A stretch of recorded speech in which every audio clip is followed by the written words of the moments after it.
What's up, y'all? This is Ty. I am here to review Tyler Perry's Beauty in Black. This is season 1, episode 3. The episode is titled The Aftermath. But before I get into this review, I have to give a shout out to my lovely subscribers. You know who you are. I thank you so much. And I gotta ask you, subscribers, listen, going down there to the other video that I did, which was a review of Don't Move, which is also on Netflix. Go watch that and then watch my review and leave me some comments on that. And thank you for those who did leave comments. Go give that a view. Give that a view, please, and thank you. I do appreciate you. And also hit that like button, hit that subscribe button, leave comments down below. Let's engage, let's have fun, and let's keep this channel doing what?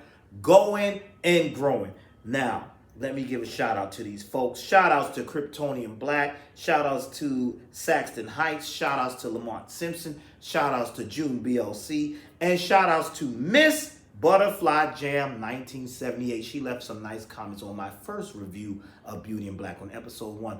Thank you. I appreciate you. Welcome. And I hope you don't be a stranger. I'm glad you enjoyed the review. And don't be a stranger. Come on back. Come on back. All right. Thank you. Now let's get down to this review. This is episode 3, The Aftermath. Horace is the patriarch of the Bellary family. And isn't this crazy for Kimmy to find this out? What a ride she's having.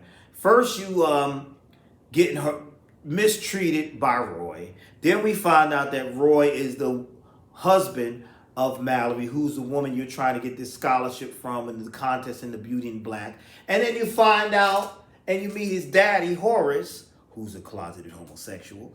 You meet his daddy, and it's like, this is crazy. The connection is crazy. And she goes in that house and she sees these photos, and it's Roy, Jules, Horace. That's crazy. So she's like, wow, talk about being in over my head. But the good thing, I think, to her advantage is Horace likes her. And Horace tells her, sweetheart, listen, I am the patriarch of this family and the Beauty in the Black products, blah, blah, blah, blah, blah. And she says, yes, I've been using them, kissing ass. I've been using them all my life. He said, well, stop using them because they cause cancer.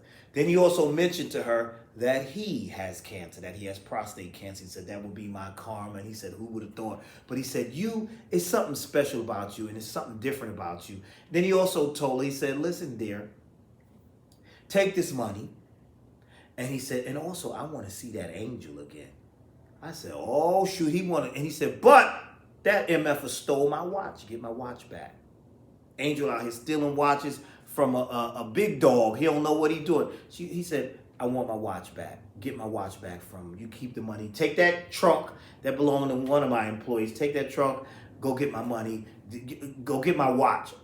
So now, Kimmy goes over to Angel's house. And we meet Angel's girlfriend. She got an attitude for no damn reason. And she's talking about telling Kimmy, let's keep it down. Don't wake my baby. But you the one yelling. You're going to wake the damn baby. So anyway, she goes in and she confronts Angel. Says, Angel, you got to give me this watch. You don't know. He said, I earned that watch. Did you now? But she says, you don't know who this is. This guy, we thought Jules was in charge. Nah, this dude is over Jules. She said, Google him. He's the head of Beauty in Black. He Googles him. He's like, oh, let's give him that watch back. Now, his baby mother, she over there like, no. She got the watch. Then they give it back. Then she's chewing Angel out like, oh, you keep bringing her to my house and I can't deal with this. Girl, shut up. Y'all in danger. Shut up. Give him the watch back and keep it moving. Give Kimmy the watch back and keep it moving. So I thought that was very interesting. And I said,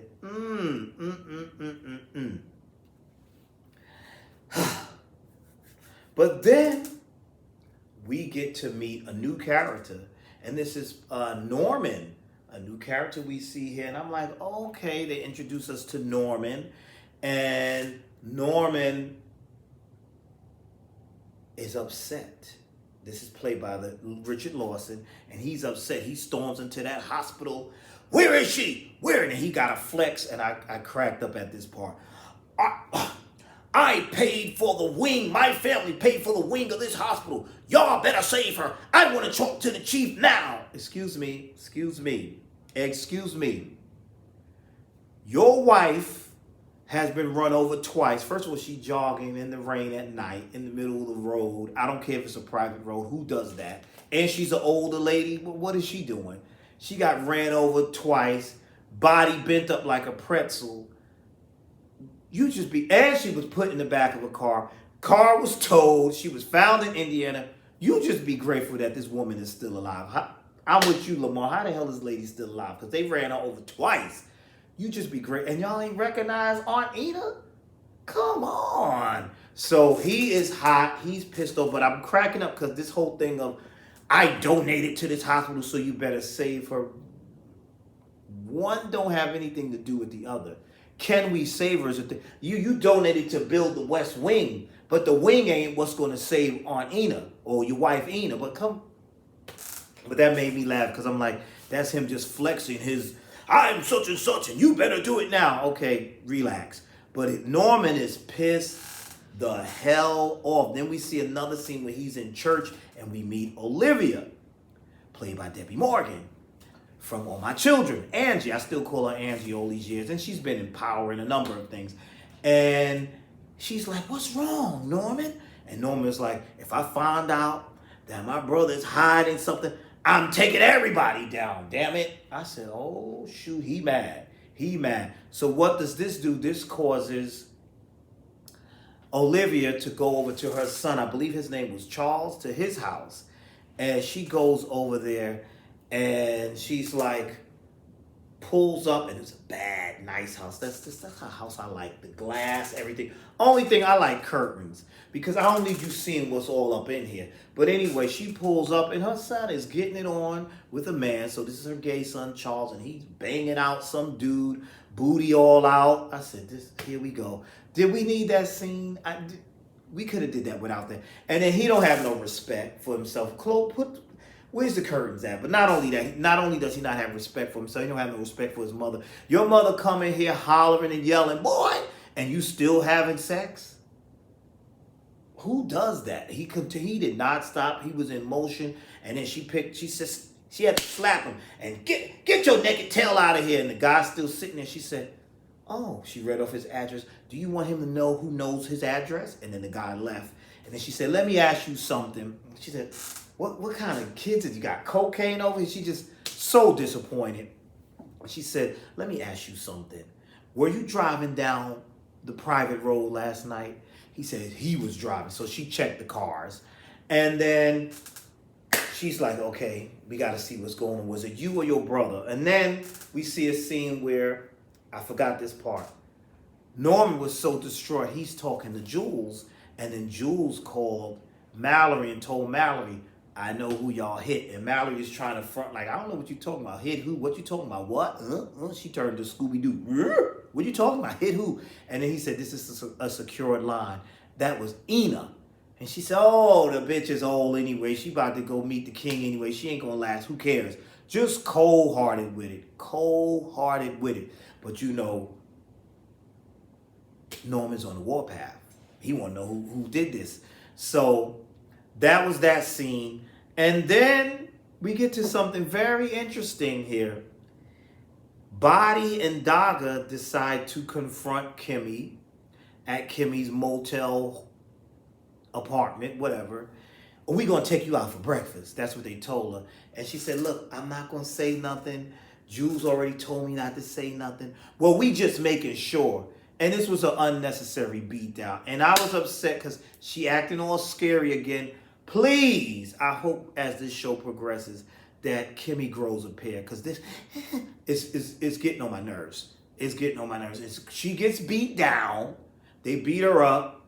And then she takes herself to the hospital. She takes herself in the hospital pretending that she said, oh, I need some help. I'm hurting. But she really did that so she could go see Rain. But here's my thing. Horace had already told you he was going to check up on her. So why are you coming in there?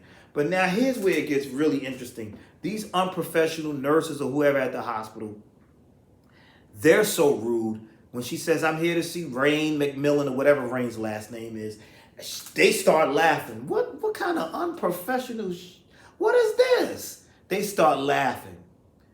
And then they go over, she speaks to Rain, and Rain is like, Oh, I got blood clots everywhere. It's going to travel to my lungs and I'm going to be dead. I don't have no medical she hasn't seen a doctor. She ain't got no pain. What kind of neglect is this? Is this Jules doing? Y'all just going to neglect the poor girl like that? Damn. Now, Dogger, this is my question. You did Body's body well with no problems. How you mess up on Rain like that? What's that about? But okay, whatever. So now, as Kimmy is leaving, Jules is right outside the hospital. And he starts calling her a barrage of bitches and get in here, this and that. Well, I thought I told you not to come. I was in pain. She's doing this weak stuff again. I'm sorry, Jules. And I'm like, don't you have the leverage now? I would have been like, oh, I know Horace or something. No, she does not. He says, get out of this car and stand in front of that ambulance. Now, see, you got to be a damn fool. That scene was so stupid to me and unbelievable. This is broad daylight in front of the hospital. He's going to attempt to run this woman over in broad daylight in front of the hospital. And you did see an employee walk by. What? And she stands there like a dummy. And he goes and then he says, oh, the security brakes or whatever stopped it. Can't even kill a bitch no more. And he said, but next time you're going to end up in the morgue. I was like, get out of here. That was so corny to me. That pissed me off too. Because I'm like, what is this foolishness? Come on, in broad daylight, the whole hospital going to see you do this and nobody's going to say anything? Come on, that's ridiculous. But we're learning more of this family because now Olivia decides to come to the office with Charles, and we see Charles and Roy. They don't really get along, but Charles is telling him, listen, let's try to act nice and play nice so we can stay in the will. And they're talking about their daddy. Horace is their father. And they want to stay in the will. They don't know. Excuse me. What's that about? They don't know that Horace is sick. And they don't know that Horace is closeted gay either. And so Olivia goes in and has a conversation with Mallory. She's asking Mallory questions and Mallory's playing, oh, I don't know anything about that. I don't know anything. And then Roy comes in there, and then it's funny, Olivia didn't really want anything to do with her son Roy. He was like, Mom, you ask her. She said, I'm talking to your wife. I can get everything from her. I don't need to talk to you. But anyway, we get down to this board meeting, and things are really bad. This cancer thing, you got more and more people on board to sue about this cancer thing, about this stuff causing cancer, which is crazy. And should we settle? And this is what they want. It could bankrupt the company, this, that, and the third. But while that's going on, this shenanigans, Charles is on his phone, and the father snatches the phone and he reads, let me lick you up and down till you say stop. Let me play with your body, babe. Why are you texting that in the meeting? His father read it out loud. They're going to say to her, look at you, the reason why he turned out like this. Hold on, Horace. Hold on, Horace. Aren't you trying to go see Angel again? Hold on, Horace. You're the closeted homosexual here, and you have the nerve to tell your son that you turned out like this. You blaming her. This is why he turned out like this. And she, I got to go pray. And they had all that back and forth drama. And as that drama's going on, they show a scene where Norman finds his wife's sneaker in the road, and he comes in there with the bloody shoe. Which one of you mofos ran my wife over? And that's how the episode ended. That is how the episode ended. That was episode 3. Listen, I'm invested. This show's crazy. It's crazy. It's like a guilty pleasure. It's crazy because I need to know what's going to happen next. I need to know what's going on with these folks. And I was like, the show is crazy. But there's some things. Oh, there's a thing I wanted to point out. And Miss Butterfly Jam mentioned this as well. That whole thing in the first episode of call my wife and the phone just dialing it. We learned in this episode that they're saying that there's AI on their phones because there was a scene where Roy and Mallory having a conversation, and she goes, call my wife. And it called his phone. He didn't know that could happen. He's finally and then he goes and does it with Charles. And then he finally puts two and two together, and he's like, that chick set me up. So now he wants revenge, and he wants to torture. He wants to torture Kimmy. And so he says to Jules, set it up. I need to get revenge on her. He said, no, you can't get your hands dirty. I don't care. I want to teach her a lesson because I see what she did here. Now, I'm hoping that Kimmy will be all right, but we got to find that out in the next episode. I know some of y'all already watched the next episode, but we got to find that out. I got to find that out. So I got to watch the next episode to see what's going to happen. But Kimmy, you got Horace in your back pocket. Use it. That's all I'm going to say. So that's all I have for now. Thank you for watching. Please like, comment, and subscribe, and I will see you all in the next video.